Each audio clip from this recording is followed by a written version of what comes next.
బంగ్లాదేశ్లో మాజీ ప్రధాని షేక్ హసీనాకు వ్యతిరేకంగా పెద్ద ఎత్తున అల్లర్లు జరగడం, ఆ అల్లర్ల నేపథ్యంలో షేక్ హసీనా అక్కడి నుంచి భారత్కు రావడం, ఆ తర్వాత హిందువులే టార్గెట్గా అక్కడ ముస్లింలు పెద్ద ఎత్తున హత్యాకాండకు పాల్పడ్డమనేది జరిగిన విషయం తెలిసిందే. అయితే ఈ అల్లర్లకు పరోక్షంగా అమెరికా, చైనా కారణమన్న వాదనలు కొంత వినిపించాయి. అయితే ప్రస్తుతం బంగ్లాదేశ్ తాత్కాలిక అధ్యక్షుడిగా ఉన్న యూనస్ని అమెరికా, చైనా వెనక నుంచి పెంచి పోషించిన విషయం తెలిసిందే. అయితే ఇప్పటివరకు భారత్, బంగ్లాదేశ్ దేశాలు మంచి మిత్ర దేశాలు. వేరే ఏ ఇతర దేశాల జోక్యం ఇప్పటివరకు లేదు. కానీ ఇప్పుడు బంగ్లా, భారత్ మధ్యలో మేమున్నామంటూ చైనా, అమెరికా వచ్చి నిల్చుని ఉన్నాయి. అయితే ఇది భారత్ని కొంత ఇబ్బంది పెట్టే విషయమైనా ఇంకొక లాభం జరిగే విషయం ఒకటుంది. బంగ్లాదేశ్లో పెద్ద ఎత్తున టెక్స్టైల్ ఫ్యాక్టరీస్ ఉన్నాయి. అయితే బంగ్లాదేశ్లో ఉన్న ప్రస్తుత అల్లర్ల పరిస్థితుల దృష్ట్యా కాటన్ ఉత్పత్తి అనేది ఆగిపోయింది.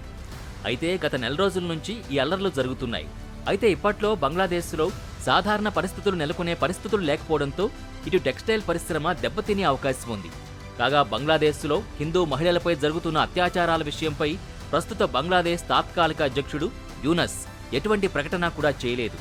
అయితే ఇప్పటికే బంగ్లాదేశ్లో ఉన్న చాలా కంపెనీలు ఇప్పటికే మూతపడ్డాయి. బంగ్లాదేశ్లో సాధారణ పరిస్థితులు నెలకొంటే కానీ కంపెనీలు ప్రారంభమయ్యే అవకాశం లేదు. అయితే బంగ్లాదేశ్లో ఉన్న పెద్ద ఎత్తున టెక్స్టైల్ మార్కెట్ వల్ల భారత్ ఎప్పుడూ రెండో స్థానంలో ఉంటూ వస్తోంది. అయితే మీకిప్పుడు ఒక గుడ్ న్యూస్ చెప్పబోతున్నాను. భారత్కి ఇది గొప్ప అవకాశమని చెప్పొచ్చు. అయితే బంగ్లాదేశ్లోని కాటన్ దిగుమతి మరియు టెక్స్టైల్ ఫ్యాక్టరీలు మూతపడ్డంతో ఇప్పుడు భారత్ ఆ స్థానాన్ని భర్తీ చేసే అవకాశం ఉంది. భారత్ కాటన్కు మరియు టెక్స్టైల్ బిజినెస్కి మంచి డిమాండ్ పెరిగే అవకాశం ఉంది. ప్రస్తుత పరిస్థితుల్లో అమెరికా, యూరోపియన్ యూనియన్, యుఏఈ లాంటి పెద్ద పెద్ద దేశాలకు భారత్ కాటన్ ఎగుమతి చేస్తోంది. ప్రస్తుతం చిన్న, పెద్ద దేశాలు కలిపితే ఒక 150 దేశాలు భారత్ నుంచి కాటన్ మరియు టెక్స్టైల్ని కొనుగోలు చేస్తున్న పరిస్థితి ఉంది. అయితే ఈ దేశాల్లో భారత్ కంటే ఎక్కువగా బంగ్లాదేశ్ కాటన్ మరియు టెక్స్టైల్ని ఎగుమతి చేస్తోంది. అయితే బంగ్లాదేశ్లో టెక్స్టైల్ మ్యానుఫ్యాక్చరింగ్ అనేది పెద్ద ఎత్తున జరుగుతుంది. కానీ భారత్లో బంగ్లాదేశ్తో పోలిస్తే కొద్దిగా తక్కువ. అందుకే మనకి బంగ్లాదేశ్ అనేది అతిపెద్ద కాంపిటీషన్గా ఉంది. అయితే బంగ్లాదేశ్తో పోలిస్తే భారత్ టెక్స్టైల్ ధరలు కాస్త ఎక్కువగా ఉంటాయి. అదేవిధంగా బంగ్లాదేశ్ టెక్స్టైల్తో పోలిస్తే క్వాలిటీ కూడా అదే విధంగా ఉంటుంది. అందుకే మన టెక్స్టైల్ మార్కెట్ ఉన్న దేశాల్లో ఒకసారి మనం ఎంటర్ అయ్యామంటే ఇక మనకు తిరుగుండదు. అందుకు ముఖ్య కారణం మన టెక్స్టైల్ క్వాలిటీ అనేది బాగుండడమే.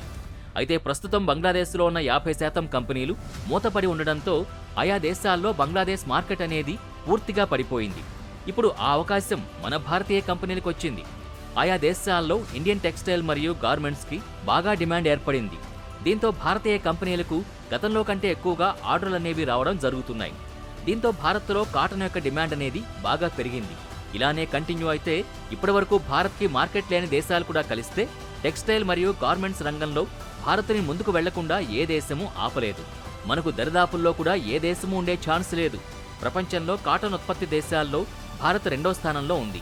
అయితే భారత్కు ఇప్పుడున్న పీక్ డిమాండ్తో మనకున్న కాటన్ సరిపోక కాటన్ కోసం మిగతా దేశాల మీద ఆధారపడే అవకాశం ఉంది. అంతగా ఇప్పుడు భారత్కు డిమాండ్ ఉంది.